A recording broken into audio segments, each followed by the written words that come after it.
Hello, Internet. My name is Chamomile. And I used to have a name, but due to unforeseen circumstances, I lost it. Lost it. Are we talking about, Yeah. lost it in a gambling game? Or, you misplaced it? I sold it. Okay. What did you get for it? I got a couple of magic flowers. Magic how? I don't know. I just know they're magic. Okay. And was I involved in the negotiations at any point? Of course not. When have I ever done anything that would cause occult harm to you, Chamomile? You mean besides the monkey's paw, the entire thing with the Jade Empire recording, which... That wasn't my fault. Okay, first of all, it's a monkey's paw. It does that. I know Fortuna told you that I made it so the consequences always fall to you, but she is a liar. Look, I was walking in the woods, and there was this guy, and he was dressed all in green, and he had green skin and horns.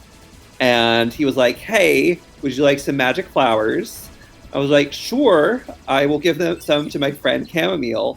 He was like, "Yeah, all I need is your name." Okay. And I was like, "Sure." So I gave him my name, and I got the flowers, and they are on the way to your apartment. Now, see, when I asked if I was involved in the negotiations at all, you said You no. weren't involved in the negotiations. I was just going to... I'm so devoted to our friendship that I gave up my name so you could have those magical flowers that should be arriving at your apartment within minutes. I mean, well, that's going to be a problem, because I'm in the middle of recording. I can't get up right now.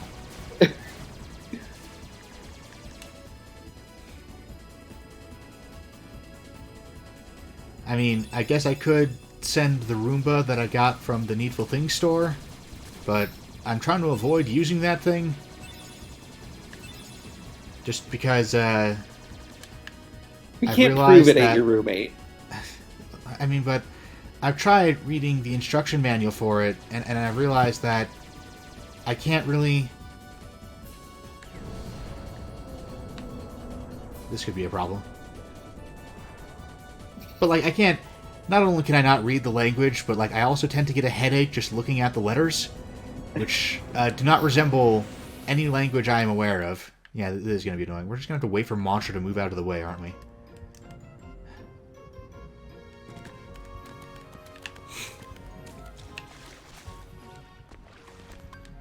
Oh, here's a Trinity mark we missed somehow.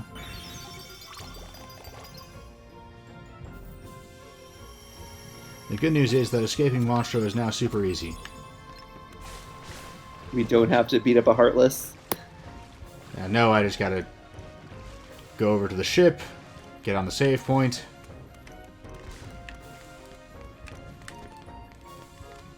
Come on, here's the save point. And now I just leave. Okay, yeah, and then I can just continue on to either Atlantica or Halloween Town, whichever one this is.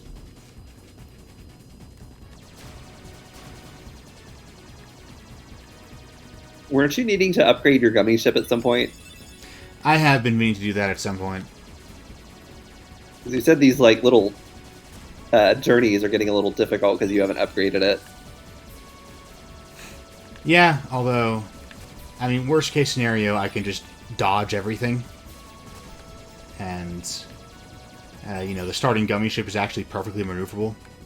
I Yeah. believe you can get it a little bit more agile, but it's actually pretty dodgy to begin with, so... I don't know if we talked about it, but Jade Empire also had sort of a flying bullet hell game like this, which... Did the Cricket have any upgrade? Oh, it's Atlantica, right? Sure looks like it. Excellent. So, bam! Cool fish episode, here we go. Cool fish! Cool fish! See, this is from the flowers. No negative repercussions whatsoever.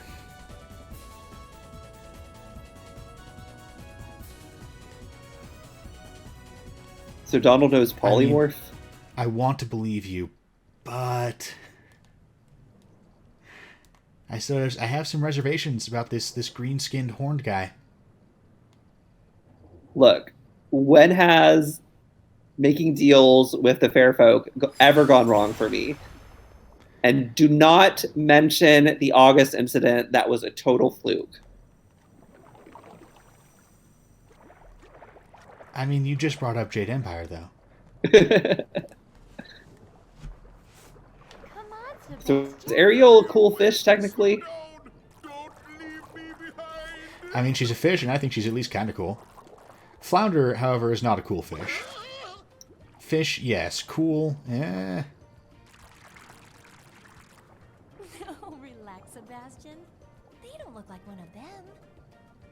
Right, Flounder? Donald is so unhappy. There's something weird about them. He's probably upset with the janky 3D controls. What do you mean? They do seem a little different. Where This are you is from? the We're from first Disney kinda Renaissance far movie. away, Yep. and we're not really used to these waters. There was a, like, Why are we... So not too long ago, we were on Aladdin's world, where we were pretty open about there being other worlds that Aladdin wasn't allowed to come visit us with. And now we're suddenly all Prime Directive here. It almost makes me wonder if each of these worlds was written by, like, a different person.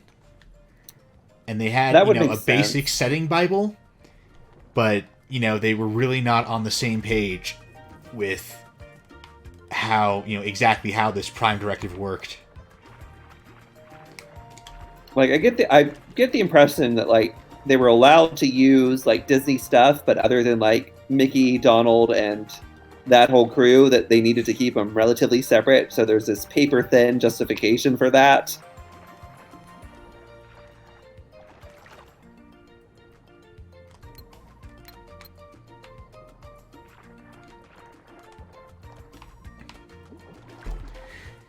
Which particularly, There was actually a- since it is a little bit weird that you can't bring party members from one world to another. Like, you can't bring Jack Skellington, not that we found him yet, but he's coming.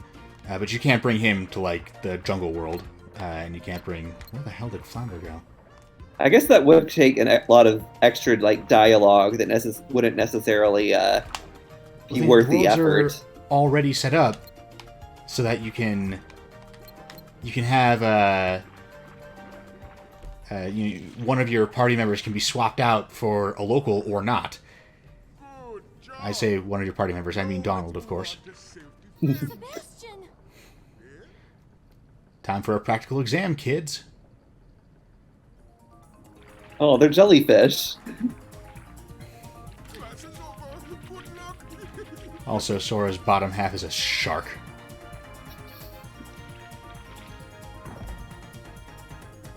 Which, that might not be, like, category-breakingly cool the way that dolphins are, but that's still a pretty cool fish. That is a very cool fish.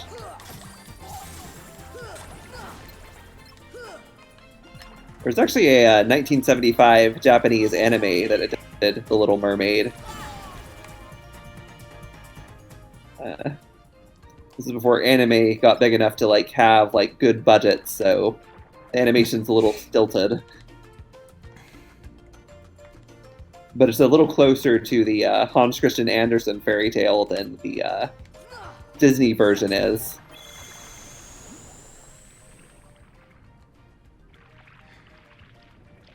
Sora seems very shocked to see a save point. Like, do you think we didn't have them?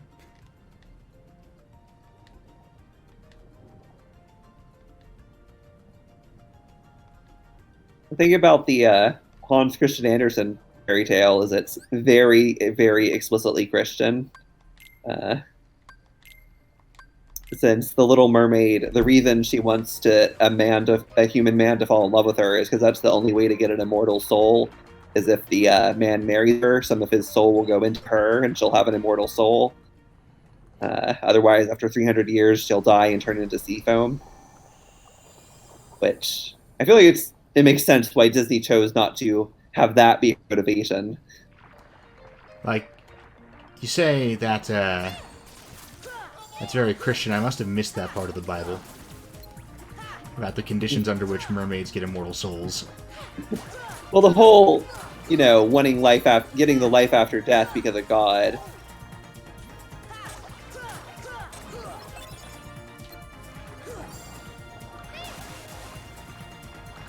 I hate this little water spout. It's knocking me away from the level of the Heartless.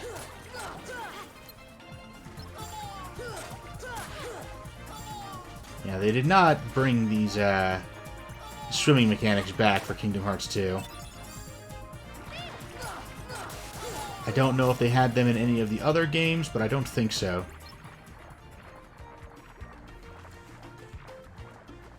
So you never go back to Atlantica? You do. There are just... they're like... It's like a special minigame planet. Oh.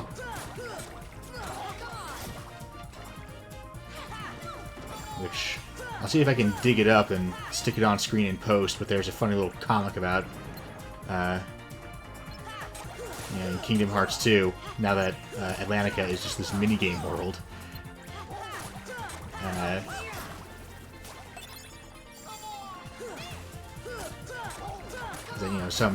I think it might be Kairi, some kidnapping victim in, the bad guy's home planet. He's like, Sora's on his way here right now. He'll stop at nothing to save me. You're gonna be sorry. And then it just shows, like, Sora having a party with Ariel.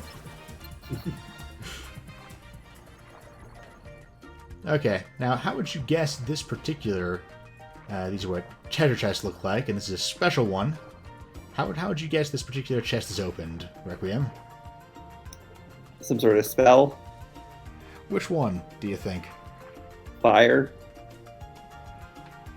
You think we should set the seashell at the bottom of an ocean trench on fire?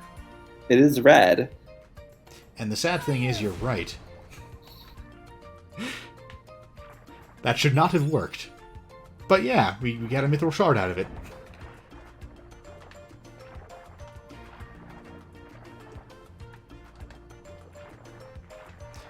It's always get turned around in here, too. That's why they had to paint giant tridents all over the place. A lot of people feel like The Little Mermaid's the weakest part of the Renaissance, like the original 4, but... Really? Yeah. There's some criticism. I guess, in the fairness, story. It's got some pretty stiff competition.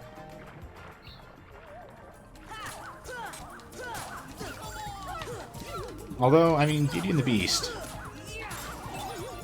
And the thing is, like, Little Mermaid has the greatest villain song, a Disney villain song of all time. Like, you cannot beat like, Four Unfortunate Souls.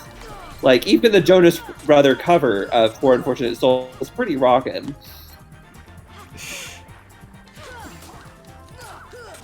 Yeah, these guys, by the way, they get around. These little ghosts. Yeah, we still haven't been to Halloween Town, and they've been everywhere.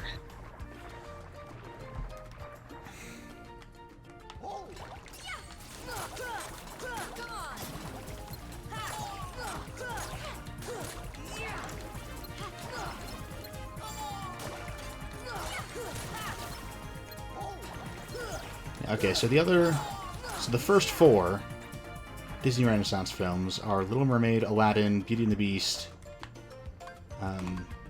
Lion King. Lion King? We're counting the Lion King? Okay. Because Lion King and the Pocahontas were, like, right on top of each other, and there is a significant gap in quality between those two.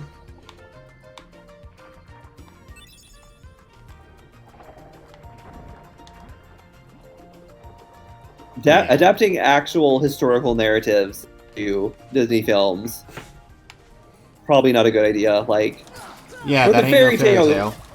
like a fairy tale, I think you can justify. Like the actual Little Mermaid, because I've got it in a Hans Christian Andersen collection. It's like 14 pages. So adding stuff and changing stuff, like you have That's to, also, and it's a lot. And I mean, when something is fiction in the first place, you can change whatever you want, and it's not a big deal.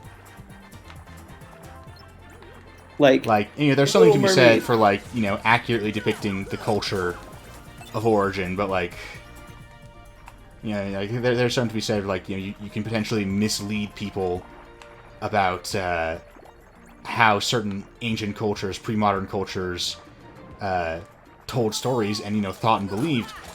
But that really only happens if you're making very small changes, because then the changes are not easily detectable to an audience, whereas Disney does such drastic overhauls. Like, a random audience member can reasonably be expected to understand that the Disney version of a fairy tale has potentially been significantly cleaned up compared to the original.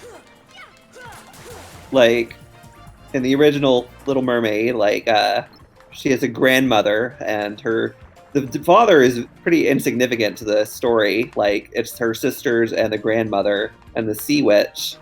Like, the father basically does nothing, where he's kind of the focus. He's like a secondary antagonist in the Disney movie.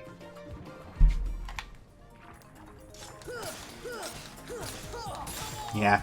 Then, like, the whole fact that she's going to turn into sea foam if she doesn't get... And it's not in 3 days. She just has to be the one he marries. But if he marries somebody else, then after their wedding night, she'll turn into sea foam.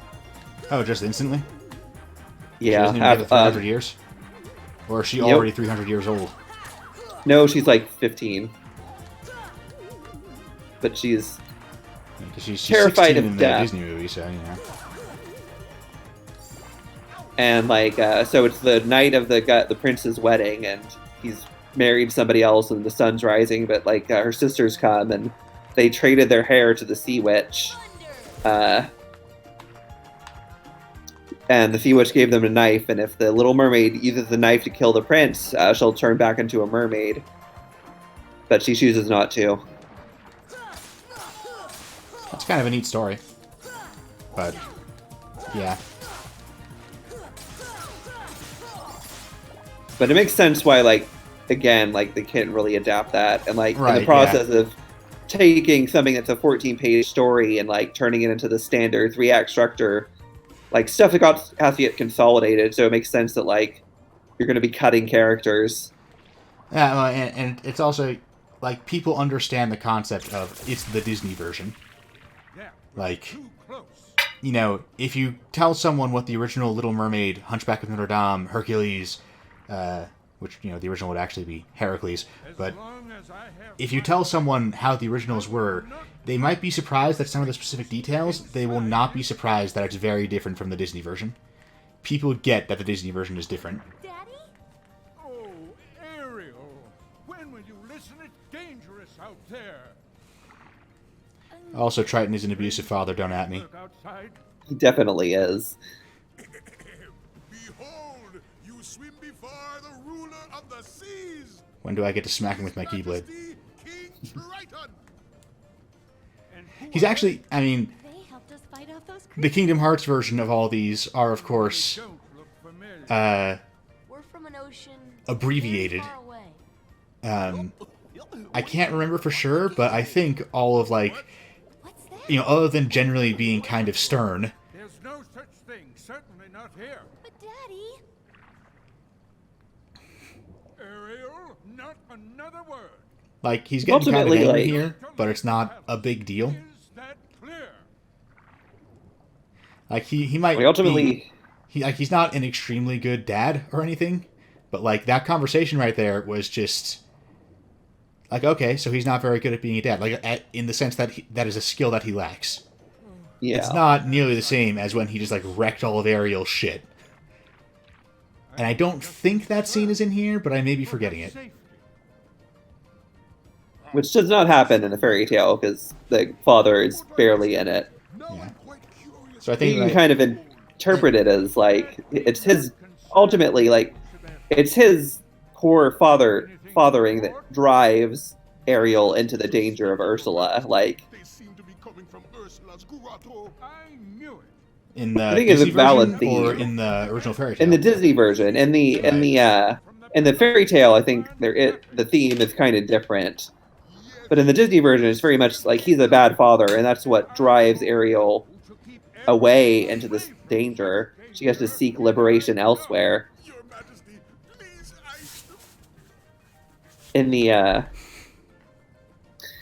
In the fairy tale, it's more about, I think the longing is the focus, and like, so I have a whole interpretation I can get into. If that is an avenue we want to explore. I mean, I got a whole thing about how Ariel is autistic, so, which is, not like I ain't got any academic papers to back that up or anything, because that's not how I roll. But, I saw an internet post, and I read it, and I was like, yeah, that makes sense. Which, as far as I'm concerned, is like academia without the bullshit. And, in fairness, like, academia invented this kind of analysis. I'm not saying it's useless or anything. But, I do have to say that I think that the version that has leaked into the mainstream, despite a rough shakeout period, I think the version that's leaked into the mainstream right now, or at least into the parts of the mainstream that I consume, I'm pretty satisfied with.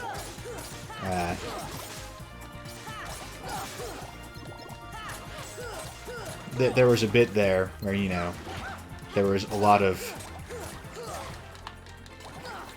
people who had, just taken their very first literary analysis class and were posting their mind-blowing new perspective directly to the internet. Those were dark times, but either just because I've gotten better at curating the content I consume, or because the internet has actually gotten better, I think we're past that now. Does Triton come in here and blow stuff up? I forget. Honestly, it all kind of looks like shit.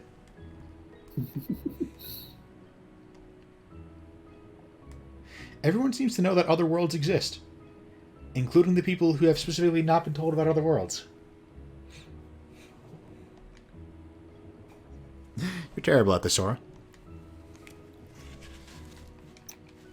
So in the fairy tale, the world underwater is kind of muted compared to the world above the sea. Ariel can't cry. Flowers don't have fragrances. Everyone's essentially sexless because they have mermaid tails. The mermaid problem.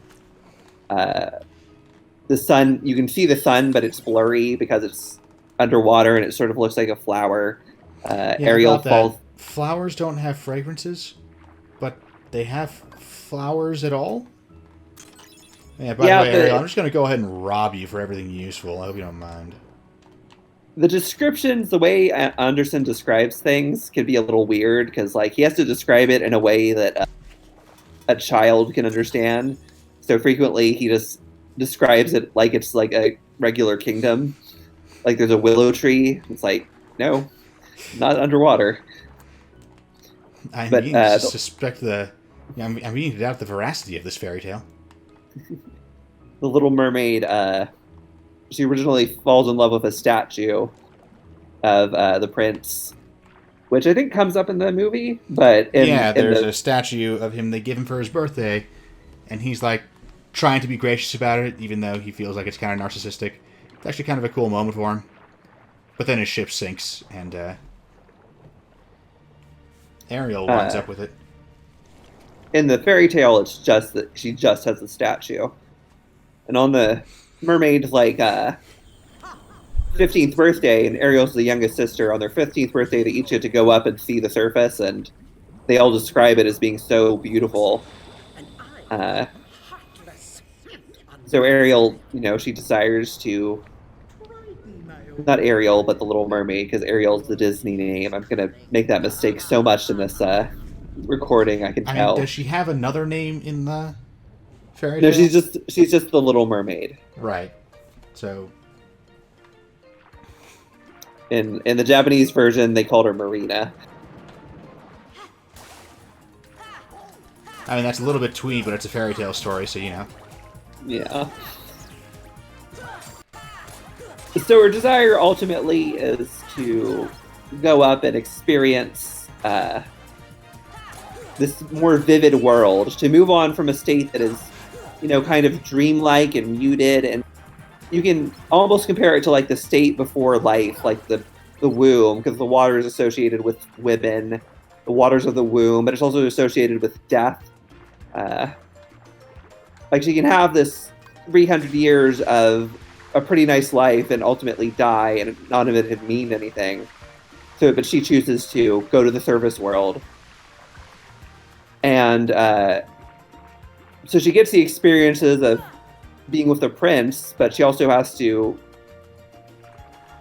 Not only does she lose her voice, the sea witch actually specifically cuts out her tongue. So it's kind of a... Ow. And you're going to object to what I'm about to say, and it's not my idea, but it's kind of a castration. So whose idea was this? Freud. Like, he didn't say specifically, I would not but, have guessed. Look. This is my fault. I did not come up with this. I came up with this interpretation, but I did not come up with everything being a dick. Okay, so the Little Mermaid has just suffered a castration metaphor. Yes.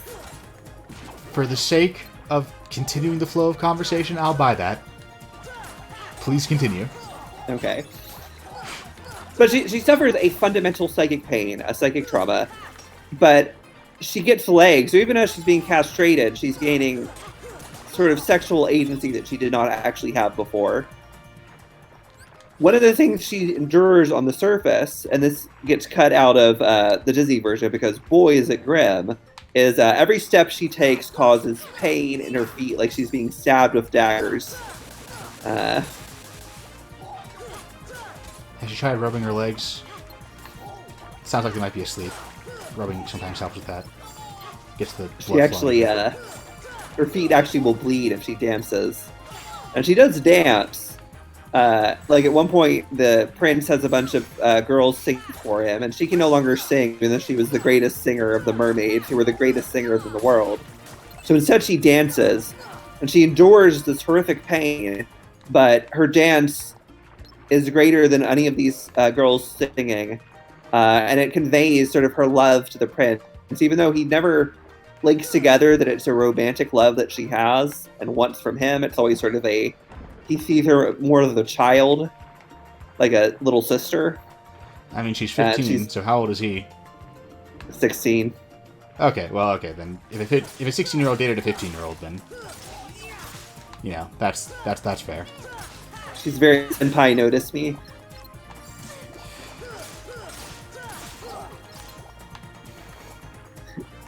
Okay, but what you're telling me is that Ariel, or the Little Mermaid, rather, the fairy tale version, expresses her love to the prince through interpretive dance. I mean, you're not wrong.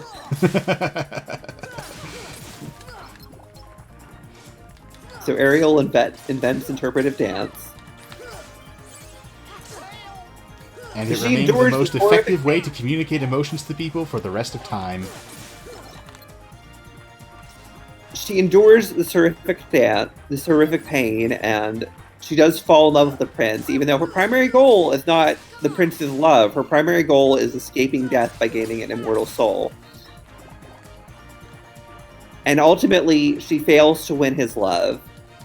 And she's given this choice, so even though she can't get an immortal soul, she can still live for another, like, oh god, I'm gonna have to do math, 285 years, if she kills him. And she chooses not to, which, like, even though she never won his romantic love, she loved him, that she was able to make that choice for someone who didn't care for her the way that she cared for him. And afterwards, when she dies and turns into foam, she does, instead of turning into foam, she actually turns into air, becomes the spirit of the air, and is able to eventually earn an immortal soul. So you can sort of interpret all this and be like, this is about going through pain, going through longing for a love that you don't actually get. And even though it's the worst pain you can imagine, you can still make something out of it that is worth it, even if you don't get that love that you wanted. And Hans Christian Andersen famously longed for a lot of people that he could not ever have. Like, he would be infatuated with aristocratic women and occasionally with men, both of which were no-nos. So you can sort of interpret this as like taking that pain and making it into something beautiful in the form of art, in the form of sort of a selfless devotion.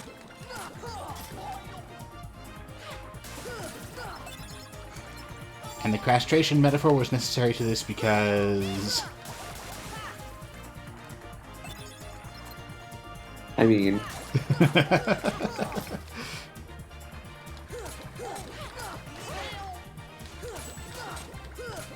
Look, I was in academia, so...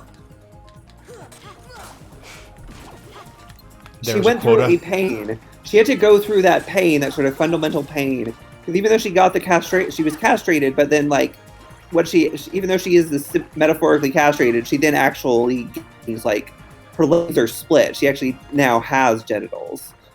Like, I was going to bring that up. Isn't this scene the opposite of a castration?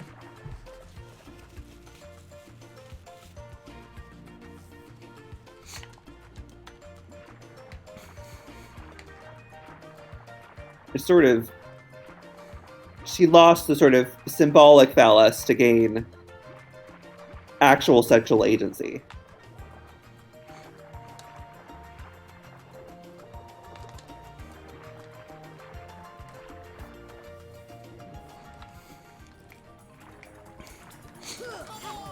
So the annoying thing about Atlantica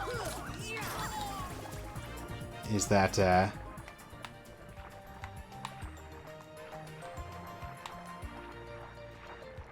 it's a 3D labyrinth. So, like, game facts can't save you now. Oh boy.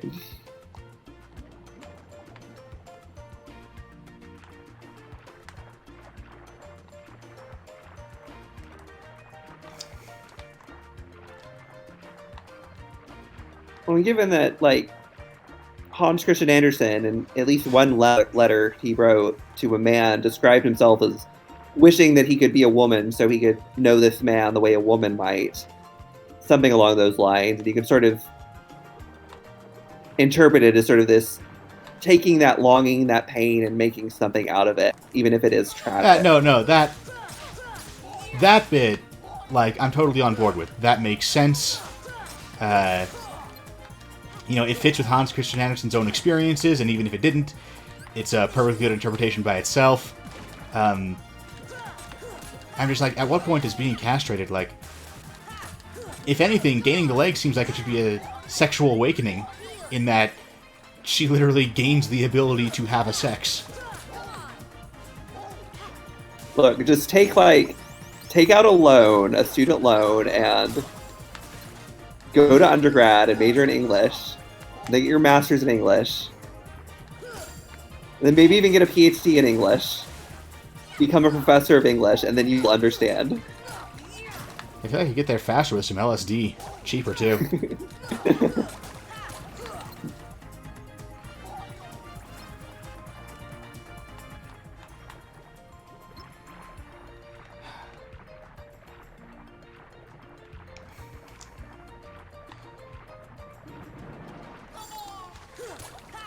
Most of Atlantica gameplay is... God damn it, I'm here again. Here, as in this specific chamber. Like, this is Rome. All roads lead to it.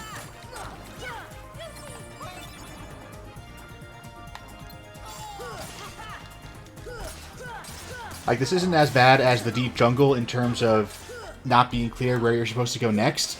Where, you know, in the deep jungle, you just kind of have to wander around until you find the plot. Here, you know, you generally have a pretty good idea of where you want to go next. I'm looking for a shipwreck. I think I'm not paying as much attention as I should be, but I'm pretty sure I'm looking for the shipwreck right now. But I have not the slightest goddamn clue how to get there. So I guess are we trying to find Prince Eric? No, there is no Prince Eric. That entire Oh. plotline has been replaced with Ariel wanting to know about other worlds. And King Triton is part of Mickey's dystopian regime. That is prohibiting travel between and knowledge of other worlds, except, you know, everyone seems to know that other worlds exist. They're not very good at it. Yeah. Prince Eric, I feel like, was the first Disney prince who had a personality. Yeah, that's fair. That was sort of like an element of the Renaissance, is that the princes no longer just, you know, showed up at the end as a deus ex machina. They tended to be actual characters. Like, who do you think is the hottest Disney prince? I mean, Aladdin doesn't wear a shirt, so I figure he's got to get points for that.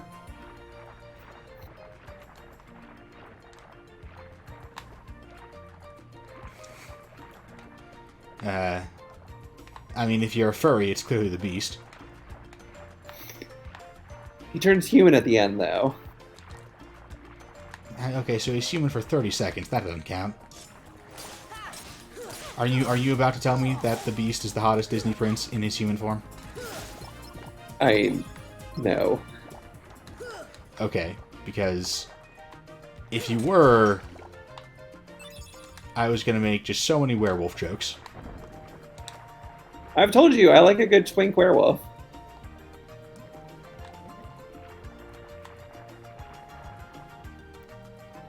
Listeners, for reasons that I've not been able to discern, Chamomile thinks that I have a thing for werewolves, and I don't know where this idea is coming from. Someday you're gonna get published. Yeah, and people will read my novel and be like, wow, he really has a thing for completely normal humans. That is definitely what your novel is about. Yeah. I just find mummies really hot.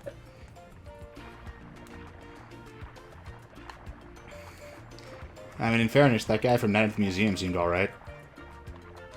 Rami Malek. I have no idea what that mummy's name was. But the mummy from Night at the Museum. I think that was Rami Malek. He's on Mr. Robot now. I'm pretty sure if I grab onto a dolphin in here, it'll take me where I need to go. Yep, Rami Malek. I don't know actor names.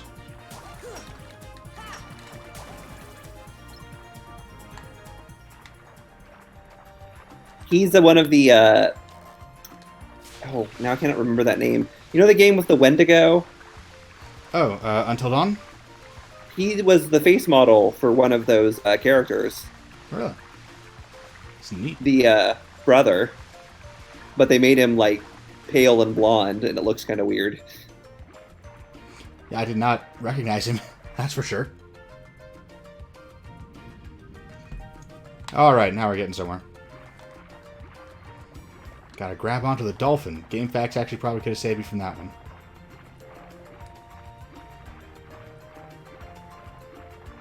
Oh, I guess they didn't make him blonde. I thought they did. I watched a Let's Play. Oh well.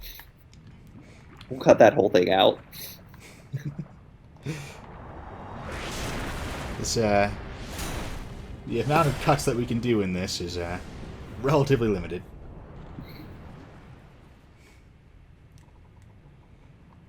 We'll definitely cut out all those lies about my werewolf love that you made up. I wonder what shade that reminds me of. Something, but I just can't put my finger on it. Right?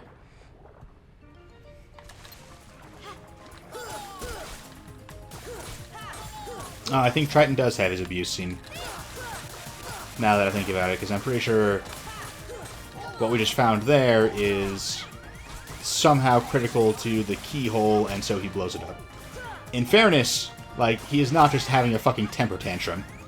It's actually targeted destruction of a specific thing he considers dangerous. Part of Your World, I feel like, is also one of the better Disney songs. Absolutely.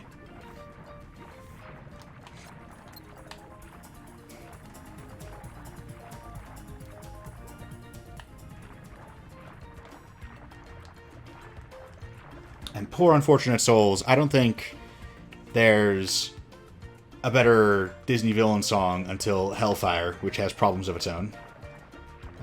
Which, I mean, the song is flawless and fantastic, but the movie overall has serious tone problems. Yeah. Like, I think some people say Be Prepared is the best, but I really in fairness, feel it's like... up there, but Hellfire is definitely my favorite. Poor Unfortunate Souls, I mean, what I really love about that one, and I know I've brought this up before, but we're actually in Atlantica now, so I'm bringing it up again. Poor Unfortunate Souls is... like, I can feel that pitch, right? Like, even though it's a villain song, I get why Ariel would buy what Ursula is selling. And partly that's because of just how awful Triton was. And also her pitch is a lot better than the pitch the Sea Witch makes in the fairy tale, which is basically like, she's like, I hate mermaids and I want you to suffer, so I'm going to give you this, even though it'll cause you pain. I feel like you might have an ulterior motive here. You may not have my best interest at heart.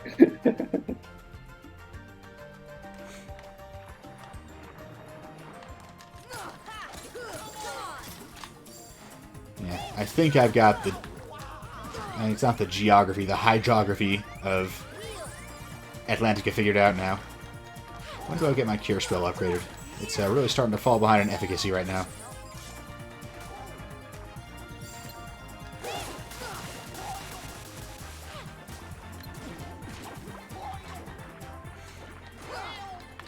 The weird fish Heartless look like they're from the Aquaman movie. When you say weird fish Heartless, do you mean one in particular, or just like the green ones, not the well, not like the Sahagin Heartless. Yeah.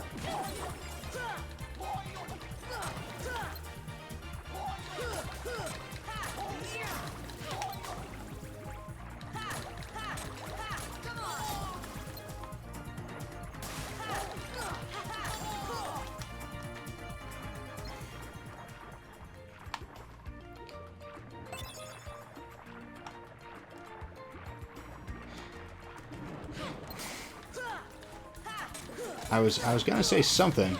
I forget what it was. So so long as we're fishing around, haha, for something to say. According to the internet, Ariel is probably autistic. So firstly, note that Ariel has exactly 2 friends. One of them is a crazy seagull who makes up bullshit about a subject on which she is intensely interested. You would expect someone with an interest that extreme to be able to suss out the lies, but Ariel's working with limited information, so we can forgive her for that. And the other is like her only friend in the world, is Flounder. In fairness, you can slap this. I said in fairness twice. I have a very repetitive speech when I am marking you. Edit this out, but I am going to be marking you down when I grade this. Right, like, I mean, I almost wonder, do I only notice this because it leaps off the page, and, you know, now, so I notice it when I'm speaking? Would I notice this if I weren't a writer? But her father has to, like, assign her a handler to keep her out of trouble, even though she is not a particularly aggressive or... I told you not to leave the palace. You know, she's not like an aggressive or impulsive person. She has a single obsessive interest, and there was a couple more, but I can't remember it. How could you?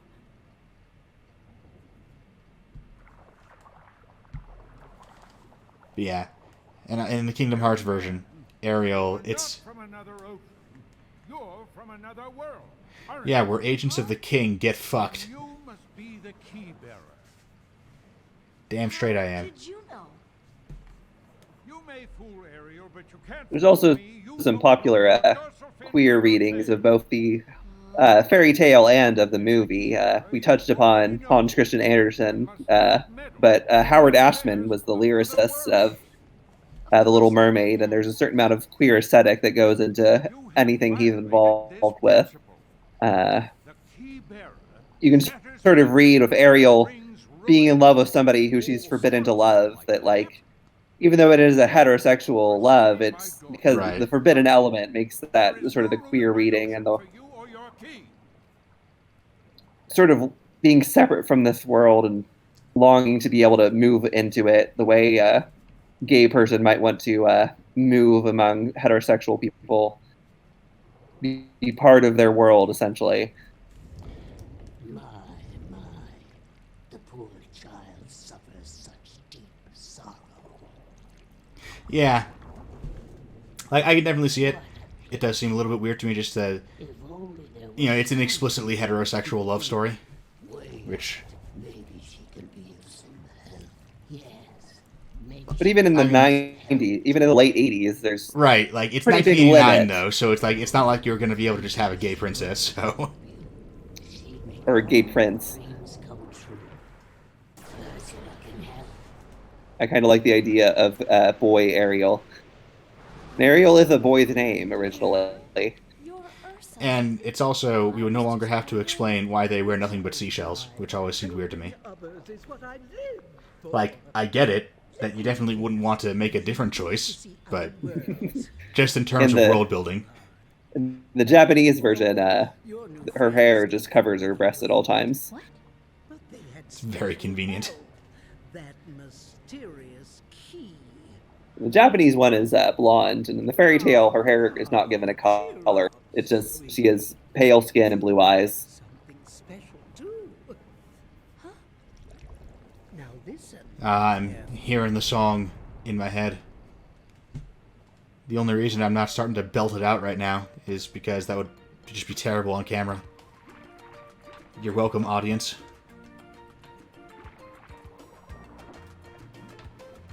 Okay, now how the You hell do I get do to admit- Ursula's lair? You do admit that in the past you've been a nasty, though. And Like to they what weren't now? kidding when they called you a witch. I missed the setup to this. I'm just. It's fine. I mean, I You guess didn't wanna- I'll catch what the first one was in editing.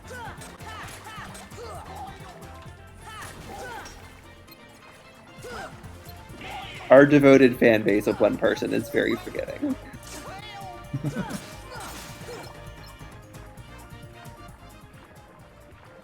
Oh no, Donald's back. Yeah, because Ariel's gone, so we got Donald back now. It's disappointing.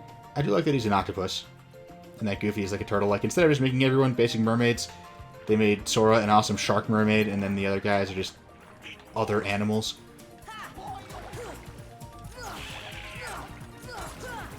So here's a fun question. You know the sirens in Greek mythology? Right? Describe them. Well, in Greek mythology, they're birds with women heads. Which is interesting. A lot of times in art, they are not shown that way, are they? They are not. At some point, I had not been able to pin down when this happened. At some point, they get turned into mermaids. And like in most Romance languages, the word for mermaid is some variation of a siren.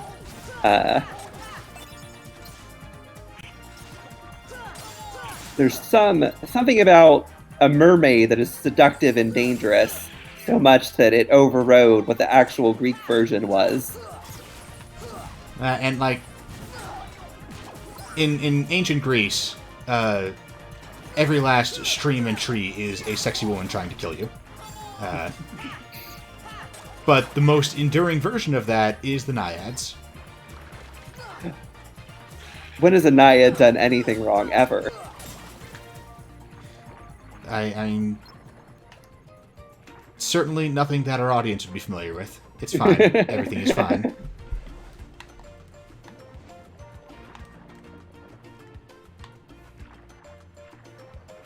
And then you get like the goddess Ran from Norse mythology, who's, I think, was she kind of giant? I don't remember.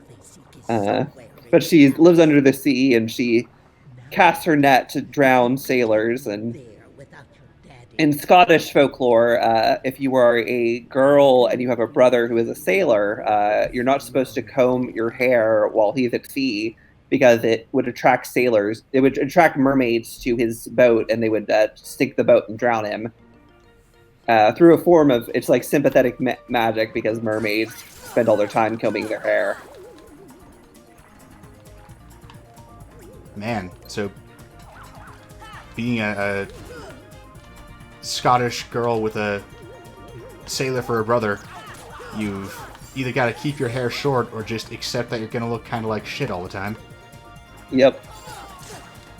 So there's something about water that we code as sort of seductive and feminine and dangerous. I don't want to say monomyth because that's not really a thing in any meaningful sense, but it is a very common motif. Because even in West Africa, you have Mami Wata, who is a seductive mermaid.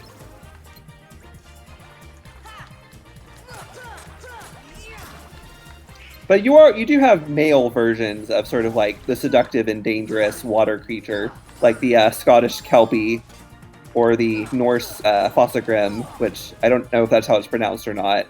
The Fossagrim is always a guy in like a waterfall playing a violin, and he's nude, and he will drown you.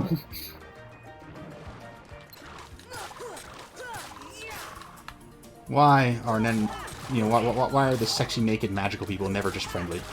It's really disappointing. Like, how come no one is ever happy just to show off for the mortals?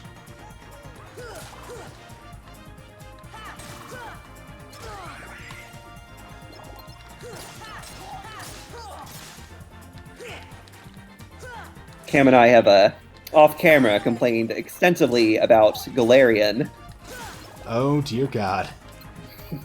Fucking Galarian. Fucking Galarian. In Galarian, their version of the Kelp always female, despite the fact that... Oh, did you die? Yeah, but it's no big deal. I'm not... Its death means surprisingly little in this game. Unless you are, like... If it's a death in a boss fight, it can be super annoying. Otherwise, you just get reset to the start of an area. That's... yeah. That I kind of figured, but... So they made the Kelpies... I had a ton of MP left for cure spells, too. I tend to hold off on healing myself longer than I should. Even when I've got plenty of MP and I should just be healing, absolutely spamming it. But yeah, Galarian. For people who don't know, because the overlap between the audience for this, whoever that guy is... And, we don't know what he's into. Yeah, or the audience, she. Right? Yeah, I mean, anything is possible. But yeah, Galarian is the setting for the Pathfinder role-playing game, a D&D knockoff that was more popular than D&D for a while, but is not anymore. Its world building is not very good. And one of that elements that we have been frustrated with is everything has to be a sexy lady. Everything. Like, half the monster manual is dominatrices, however you pronounce the plural of that. But, like, their version of the Kelpie is always female, even though in folklore they're male more often than female. And their version of the Fossagrim, the fact that it is a sexy guy gets completely downplayed, and it's kind of annoying.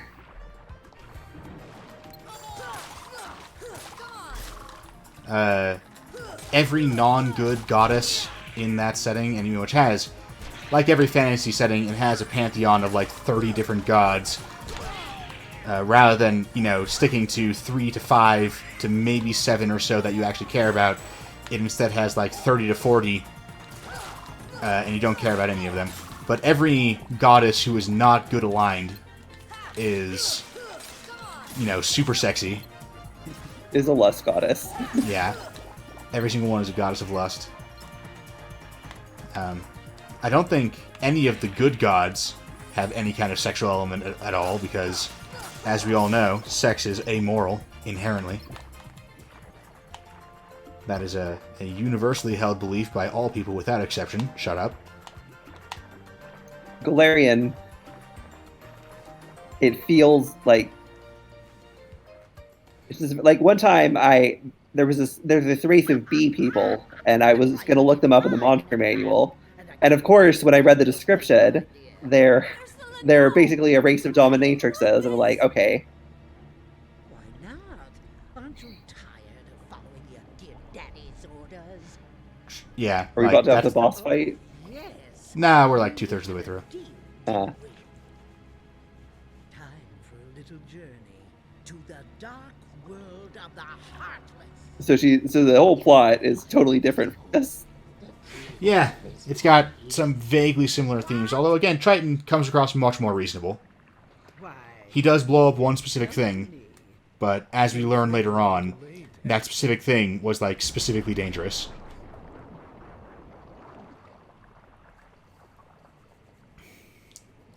It reveals the keyhole for the world, which is Trident. We must get it back. Come on, let's go. vaguely dangerous in a way that's not really clear, but the bad guys keep trying to find these keyholes even though it's not clear what they want to do with them. Thank you.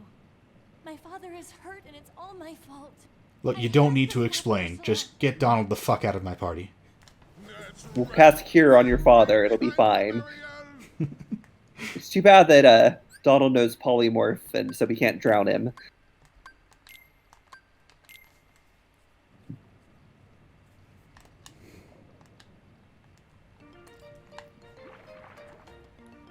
I feel like at some point the happy music should have changed. Right? It's a little off theme at this point. And it was always a little bit off theme. Like, when we come here, this place is, like, under attack from the Heartless. They're running away from them. Like, you come to Atlantica, it's a war zone. Like, yeah, it's a Disney war zone. Ultimately, no one gets hurt. But, you know, there's supposed to be a sense of danger. It's, you know, it's Kingdom Hearts, so we have, like, about an hour to spend on each world, 45 minutes of which is going to be gameplay, which means we have 15 minutes of cutscenes and occasionally unvoiced dialogue boxes to get the plot across. So we always come in at least halfway through the movie.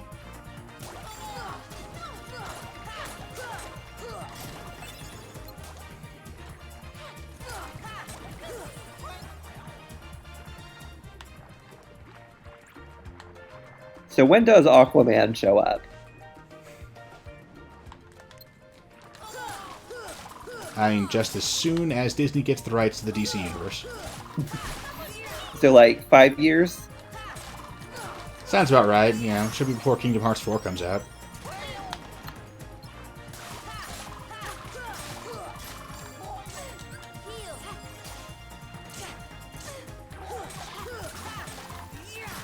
I do think it's too bad that DC is kind of continually flopped for the most part. Yeah, I Only mean, because I'm very much of the opinion that more competition is always a good thing. So the fact that they've kind of failed to be a competitor in Marvel, even if Marvel is perfectly fine, it's like just having a competitor I think is good. right.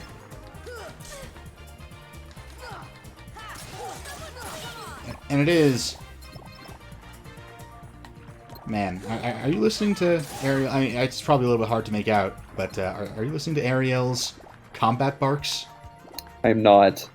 She sounds pretty scared and desperate in some of them. It's like, Jesus, are you sure you're up for this?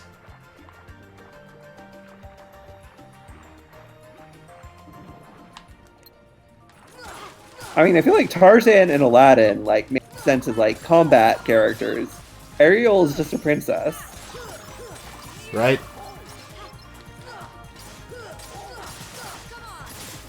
I'm sure. It's not like we haven't had worlds without party members, right? It almost makes me wonder, was there a version of Kingdom Hearts where every single world you would have a guest party member, and they got Ariel's combat all coded in, and model and everything. Had all that made by the time they decided to abandon that because they couldn't find anything for like Wonderland.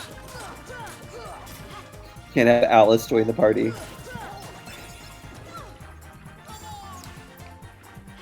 Who would you have the partner be in Wonderland? I mean, from Disney's Alice in Wonderland, I have no idea. Definitely, if I was just given free reign to make Wonderland, then... Nah, sorry, I don't know where I'm going. Then, I would just do what everyone does and turn the Mad Hatter into a badass. Maybe the Cheshire Cat. I was just about to say that, Mad Hatter.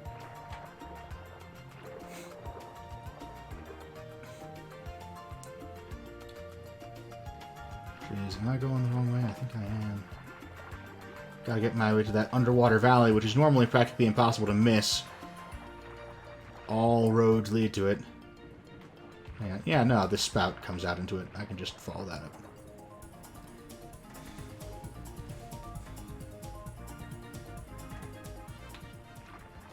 Okay, now I hitch a ride on the Dolphin.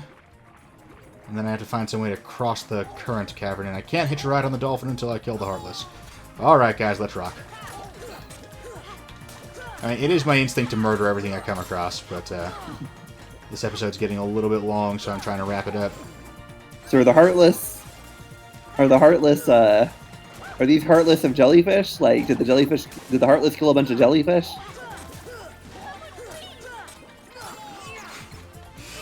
She's at like half health, and she's already begging for help.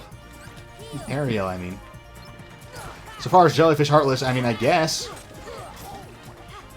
Does your Heartless Flounder and Sebastian are sapient? I don't see why jellyfish can't be.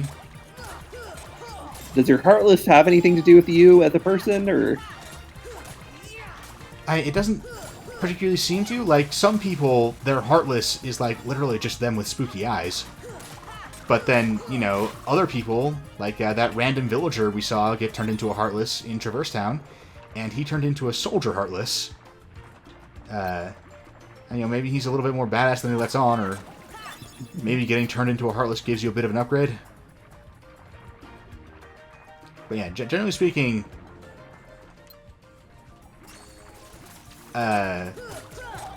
certainly the plot importance or personal badassery does not seem to equate to what kind of Heartless you turn into. Maybe it has to do with, like, how much darkness is in your heart or whatever. So, like, if you're a real asshole, you turn into a hell of a Heartless. If you're basically a cool person, then you turn into one of the shitty mooks.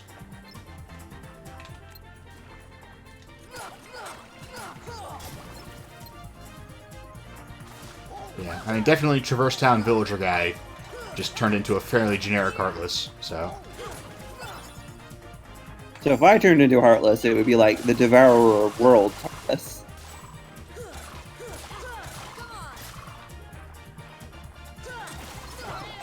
I mean... There's a Heartless we're gonna meet eventually, who,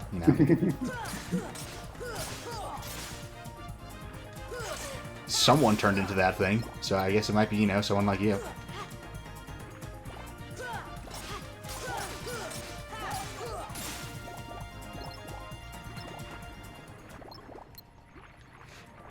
I mean, in fairness, it's pretty ambiguous what exactly darkness in your heart is. I'm not sure if your occultism qualifies or not.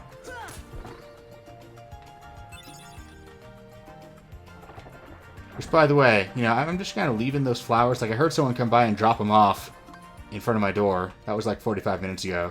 I'm just leaving them there. That's not going to be a problem, is it? That's going to be okay. They'll get in. They'll find their way in. Oh. I feel like that might actually be a problem, then.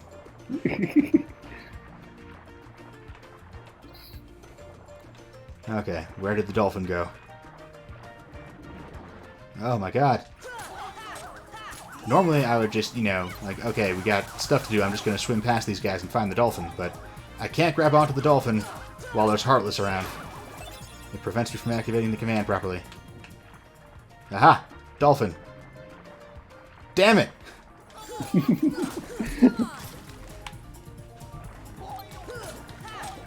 The 3D nature of this, you know, landmark, my sense of distance and everything is really vague, which means it's hard for me to keep track of what places have already cleared out Heartless from. So when more Heartless spawn, because it's, you know, some corner of this room that I haven't been to yet. So Ariel's combat strategy is just hurl herself at the enemy. Yeah, she tries spinning. That's a good trick. She does a barrel roll.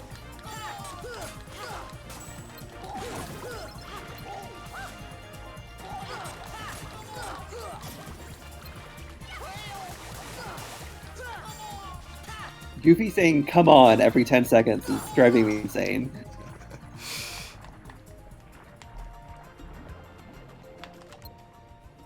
Oh god, there's a second wave. Alright. I'd better be remembering the way to Ursula's palace, right? I'm gonna be very upset if I finally grab onto this fucking dolphin, and then it turns out I have completely misremembered. And suddenly you're back in Agrabah. Yeah. The dolphin had the secret to traveling to other worlds the whole time.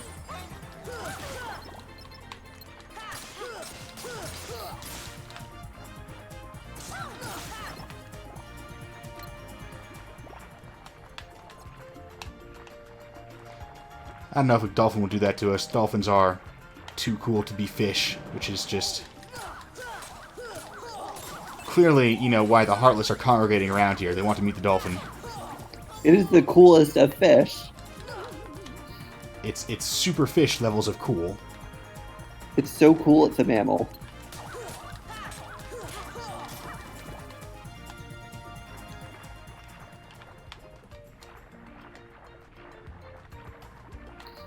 So I figured this world is a pretty good place to have a discussion about Lovecraft, but I'm drawing a blank on what to talk about. Might have to wait for next episode. Hey, here's something. How many times did Lovecraft write Shadow over Innsmouth? One? Oh, you mean like going to a village and... Yeah, I go into a village and something spooky and strange is up. And there's a horrifying revelation about, you know, the uncaring nature of the universe and stuff. Because the Moonbog does that. I guess the Rats in the Walls does that kind of...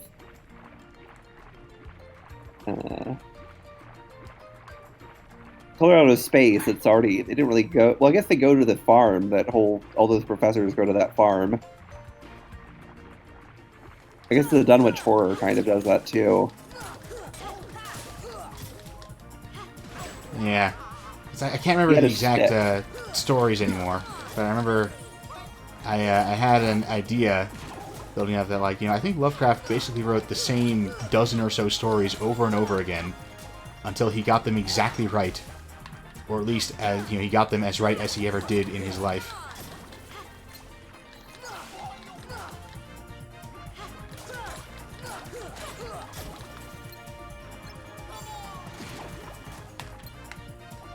Our listeners don't know that we actually tried doing a recording of Arkham Horror. Yeah. Yeah, we tried doing a recording of Arkham Horror, and we opened a portal to the Netherrealm. Cthulhu was in the world for a couple minutes. It's fine, we hit him with a steamboat. Why do you have so many steamboats anyways? Like, you're in a landlocked state. Look, you never know when you have to ram a Cthulhu, okay? That is fair. It did come in handy.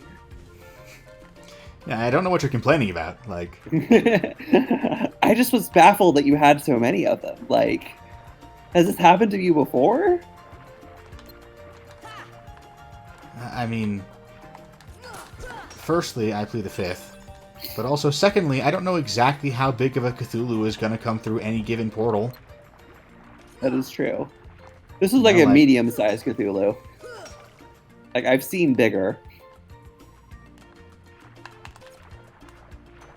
Like, you know, I've been meaning to get, you know, a bigger steamboat, because I don't really have, like, you know, a maximum Cthulhu-sized steamboat yet.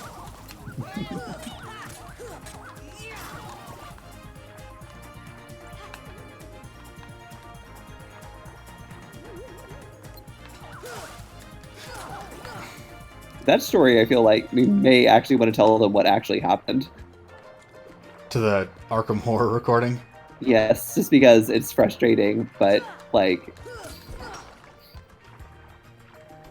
Yeah, so one of the first ideas for... We went through so many iterations of the show, oh my god. But one of the early ones was there was an entirely in-character recording of the cooperative card game Arkham Horror. Entirely in character, with the characters being ludicrous farces. We were about halfway through one of the early campaigns they do. The Dunwich Horror-themed one, I believe it was. yeah. And the Tabletop Simulator mod that we were using to record got taken down early on into the coronavirus pandemic. I assume because they wanted to try and, make a profit off of the pandemic. So they had to shut down the Tabletop Simulator mod, which, for the record, I own that campaign. I don't know if I owned literally every card used in the decks, but, like... I actually already did buy this from them. If Requiem lived close enough for me to play in person, he would be sharing my deck. He would not be going out and buying another one. They did not lose a sale from us. There was no version of this where we were going to buy any more than we already had. So, yeah. They did probably permanently lose 2 customers. Yeah, no, I'm kind of like, you know what? Fuck them. I'm not going to buy any more campaigns. There's a bunch of campaigns I haven't got caught up on. I'm kind of like, yeah, you know what? There's a lot of board games I'm not caught up on. I'll just go ahead and not play that one anymore. Like, obviously it was like literally every card for free. So you expect them to take that kind of thing down eventually. But this is like right as the pandemic and the quarantines were really starting to lock everyone down. Felt pretty clear that this was specifically done because they were hoping people would buy their product during the pandemic. Yeah. This is March, wasn't they were it? hoping to profit from the health crisis.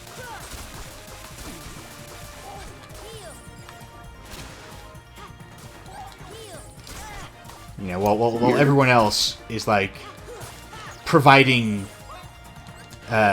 free access to their stuff for like a month to help with the lockdown, to try and convince everyone to stay inside.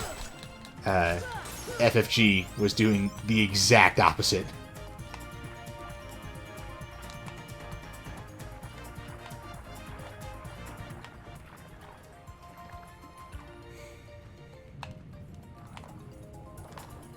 Oh my god, I do not want to play this game with you in here.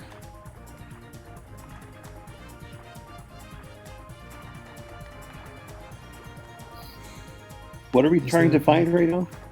We gotta find Ursula's lair. I think it might be around here somewhere.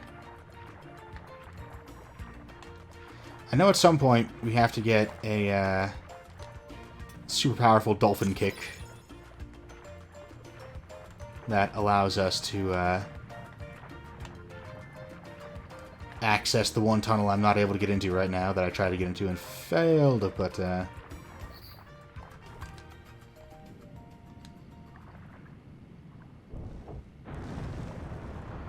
I think we found where we're going, though. I feel like you could have just had a cutscene where Sora presses that button rather than Sebastian showing him how. I think it's because you cannot get into this place the first time you come here and retrieve the little trident head from the ship. Because you're not with Sebastian at the time. You've ditched him to go hang out with Ariel. And now this time you're here to try and stop Ursula.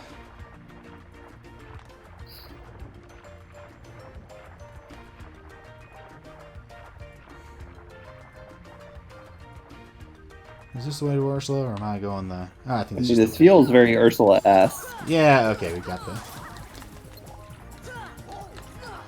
Well, it's like, we're definitely in Ursula's section of the ocean. I was just worried that I had taken the wrong branch.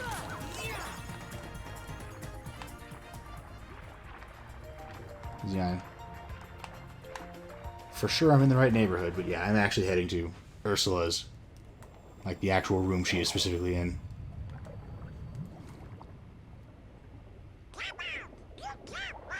Your time has come. I tell you Sebastian's what, I'll voice fuck actor off not to super Halloween great. Town if you sing the song for me.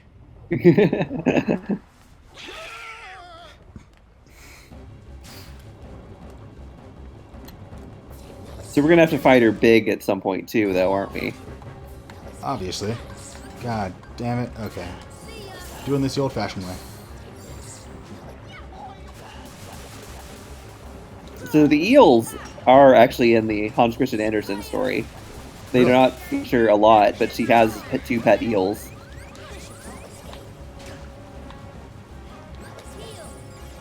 Does seem like a very sea witchy sort of pet to have.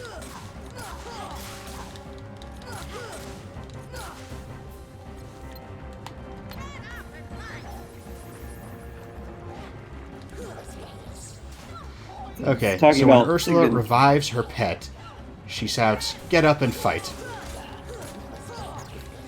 Just now is the first time I heard that properly. Like, I'm having one of those, oh, that's what it means moments. Like, right now. On the topic of eels, and hitting one of our favorite subjects, Sigmund Freud actually dissected hundreds of eels trying to find the penis. Because of course he did.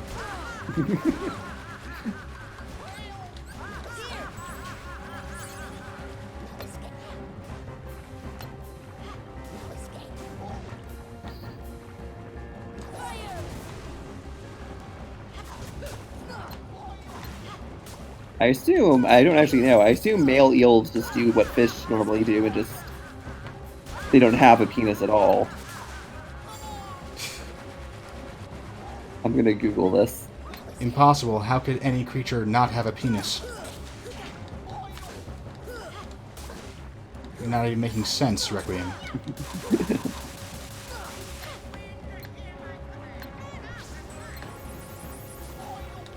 Get up and feed me mana.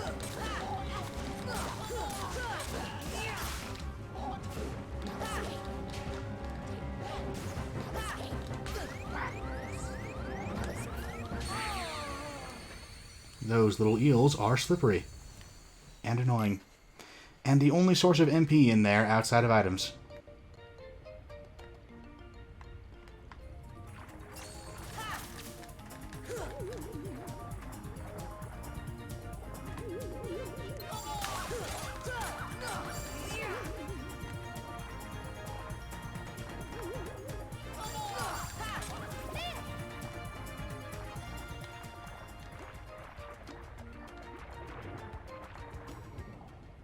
We're all waiting at the edge of our seats for the answer to the eel I'm penis trying to question. find it. I'm trying to find it. It's harder to find than you would expect.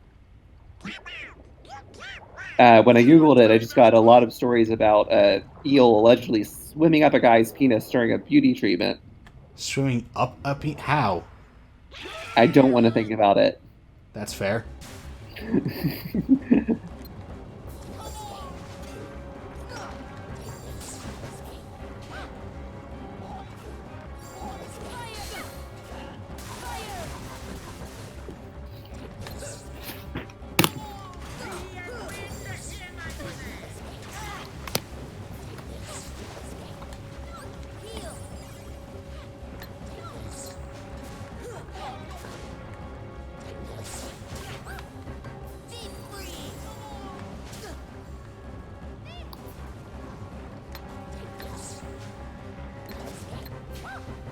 Yeah, the females release the eggs and then the males fertilize them.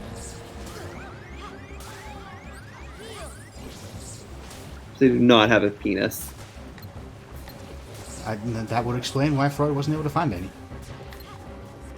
He must have been very disappointed.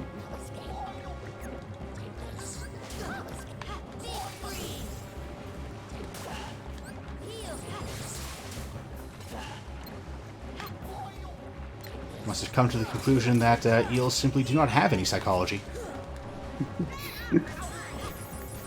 They are purely mechanical creatures with no actual internal experience or desires at all. That is how Freud would make the determination.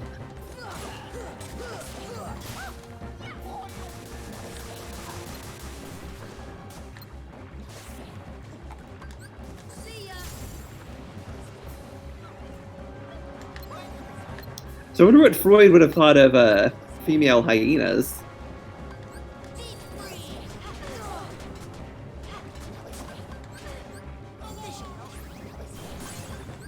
That's a good question. I mean, would he assume that they have the same attributes he gives to male humans on account of having the bigger dicks? Or...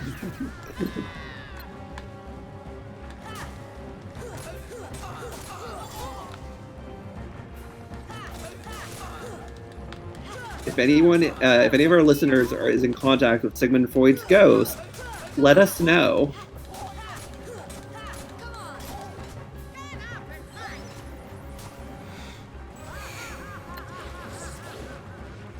So Ursula is one of those bosses who is actually invincible if she doesn't make herself vulnerable to you. And you kind of wonder why she doesn't just not do that. Because, you know, it's not like she gets tired eventually, and that is the opening. If she just stopped using magic and just revived her eels endlessly, it would simply be impossible to defeat her. Like, literally impossible. No matter how good you get, the only way to deal the final hit point of damage to Ursula, and it's also by far the most efficient way to get through the rest of her health bar, but, is to hit her cauldron with the opposite of whatever element she's juiced it up with.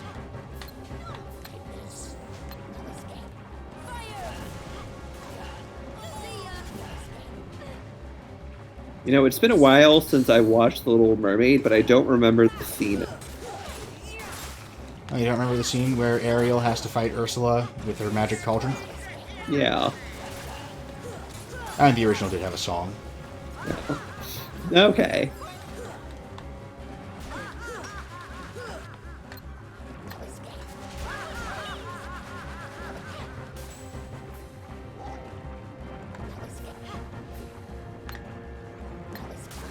It is kind of nice that Ursula has a spinning attack that does not make her dizzy. I feel like if she was made dizzy by her spinning attack, that would be insufficiently threatening for the character.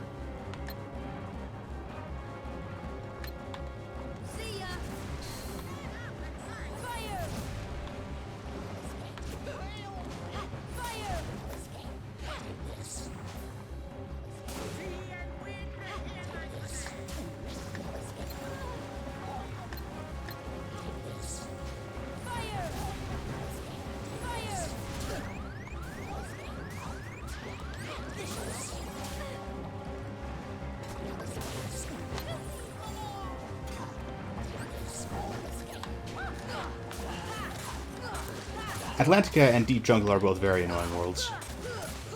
Are any of the worlds not annoying? Yeah, I mean, most of them are fine. Agrabah was fine. Wonderland. Wonderland was fine. The Coliseum doesn't film well, but it's fine. The tournaments are fun. The issue with Atlantica is they're trying to do the 3D without really knowing what to do. Yeah, I mean, there's that. There's also this this gimmick boss where you have to build up a bunch of mana to hit the cauldron, and so you have these enemies who constantly revive, these little pet eels who constantly revive, so that you can smack them with physical attacks to build up mana with. But, I mean, that's... You know, while at the same time you're dodging Ursula's attacks in this not very good 3D combat. It's But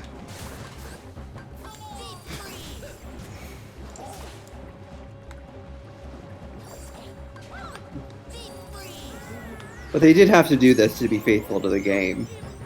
I mean, to the movie. right. All of these elements were, of course, taken directly from the movie, and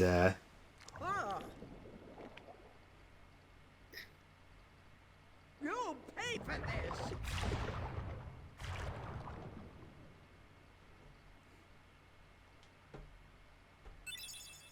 There we go. Nice. I mean, there have been points watching this when I couldn't tell that it wasn't the movie. I mean, that's fair. It's an extremely faithful adaptation.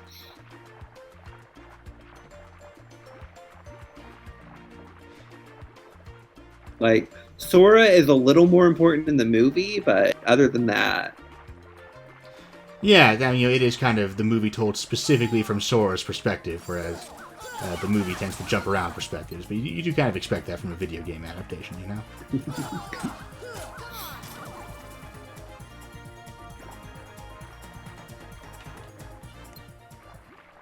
so in the fairy tale, she actually doesn't need the prince to kiss her. She needs him to marry her specifically. Which I kind of understand why. I can't understand why they decided to go with the kiss. Like, I kind of like the true love's kiss motif.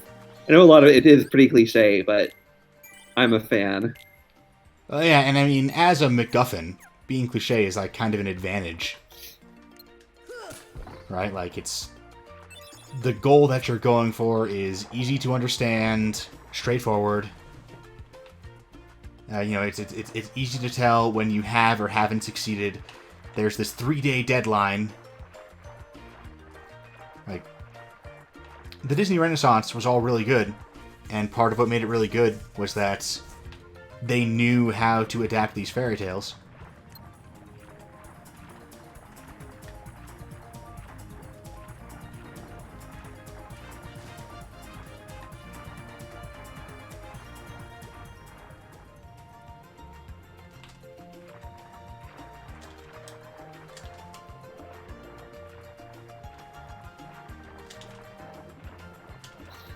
So you part shark or you part dolphin? Because it kind of looks like a dolphin. Do I not have this ability equipped? I don't, that's the problem.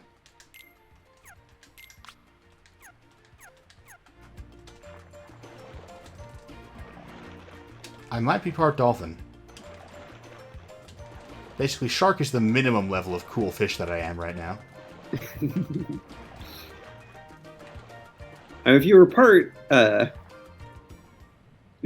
dolphin, it'd probably be too cool. Like, the game would break. You pathetic fools! I rule the seas now. Can we just let her win? She is the best Disney villain. I mean, we already did the hard part. Beating her with her cauldron is way more annoying than... Like, in this version, all we have to do is just beat her to death with the key.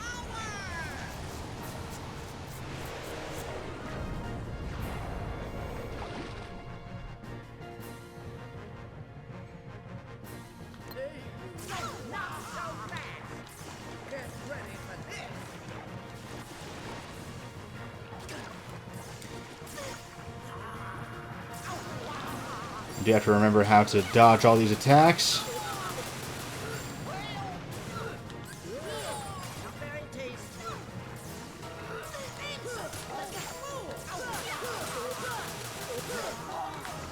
I wonder if they got the original voice actress for this. If not, she does sound pretty good. Like, this is not a bad Ursula. I do love that Ursula was modeled off after Divine, the drag queen. Right.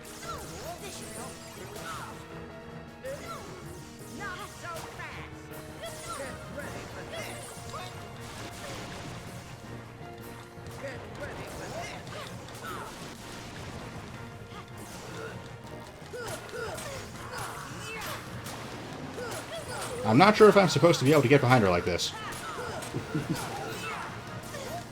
I may have just glitched the boss break fight the game. I mean, at least you'll definitely win. Oh. Well, you're back Okay. on the other side.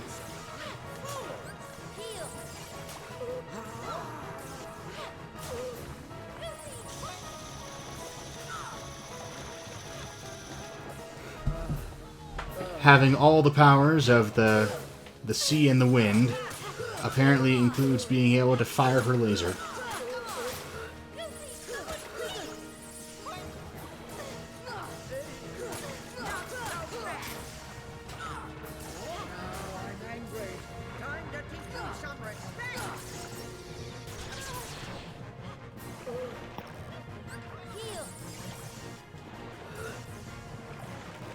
But yeah, small form Ursula, she is very mobile. Attacking, damaging her requires casting magic on her cauldron, which means you have to be constantly spending your mana on that, which makes it hard to have enough left over for cure spells, which means you have to rely on your fairly small inventory of items. Big version of Ursula has a handful of specific attacks, especially here in her second phase, that are slightly hard to dodge.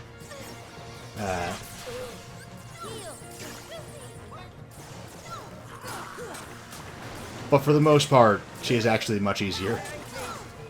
You're down to her last health bar, so... Yeah.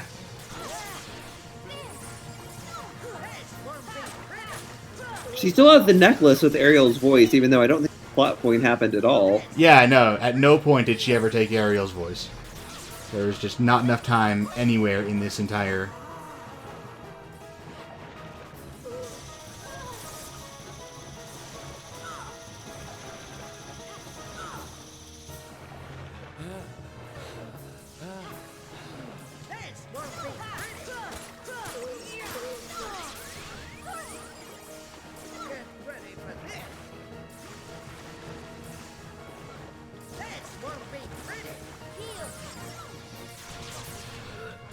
Yeah, there's a lot of her attacks that can only meaningfully be dodged by just not being nearby her when she does them, which is annoying, but...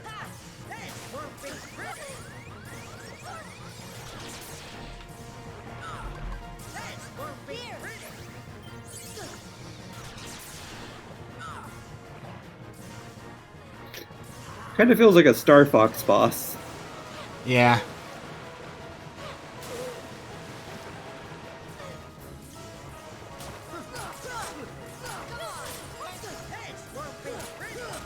Smash Brothers is kind of like the Nintendo equivalent of Kingdom Hearts. A little bit, yeah. When is the DreamWorks version of Kingdom Hearts going to happen? So the main character is the Bee from Bean movie. Not the Met emoji. No, that wasn't DreamWorks. That was just Sony, I think. Yeah, that was Sony Animation. Sony Animation, like, the quality of their shows, their movies is all over the place. Because, like, they made the Emoji Movie, so that happened. But they also made Arthur Christmas, which is the best Christmas movie of all time. I don't know if I've ever seen that. It's hideously underrated. So a lot of people haven't seen it, even though it is an absolutely fantastic movie. I've never seen it. And it came out in 2011. Huh.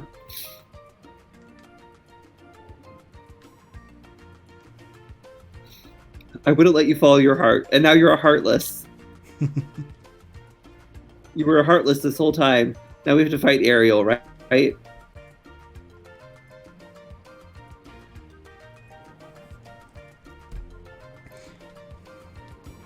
It's in your grotto with all your stuff I destroyed.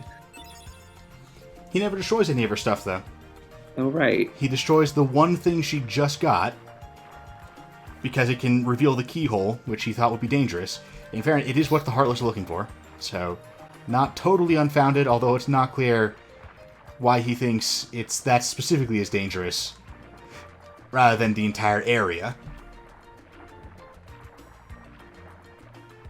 He's much less of a jerk in this. Yeah, like, they didn't have enough time to build up.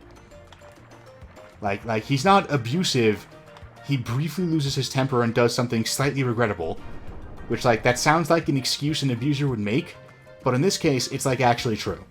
Like, what he did was not a big deal. He did not throw a tantrum and destroy her entire collection. He destroyed a specific thing that was specifically dangerous. So now we get to find out what Gummy is in here.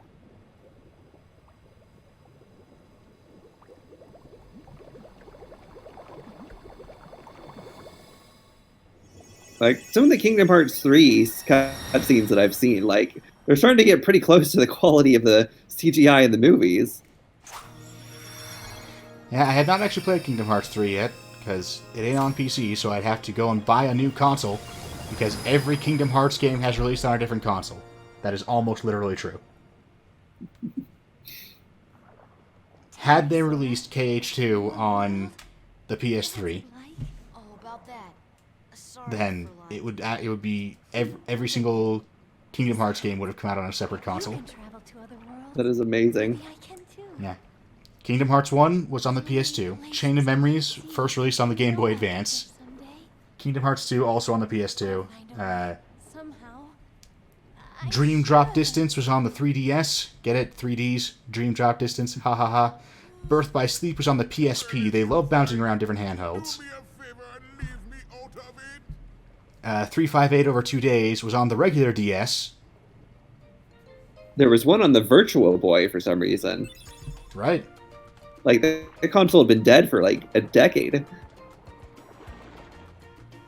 And yeah, they've got one that's released on the PS5. No one can play it yet, but they promise us that it will be compatible when the PS5 does release.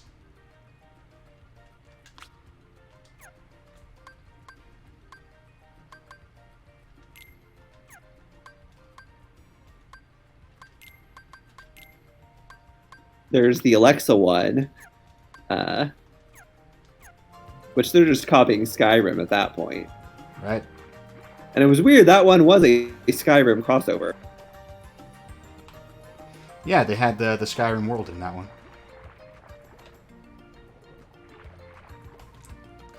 Where the hell is a You save go to point? it, you get a very truncated version of the Skyrim plot. Yeah. You get the entire Skyrim plot boiled down to 15 minutes. 15 minutes of cutscenes and 45 minutes of smacking Heartless. And in this case, an additional 45 minutes of getting lost at sea. Which, yeah. How do This we is a leave it bumper alone? episode, so we're just gonna have 2 episodes this week, because this one wound up being double length. It's fine.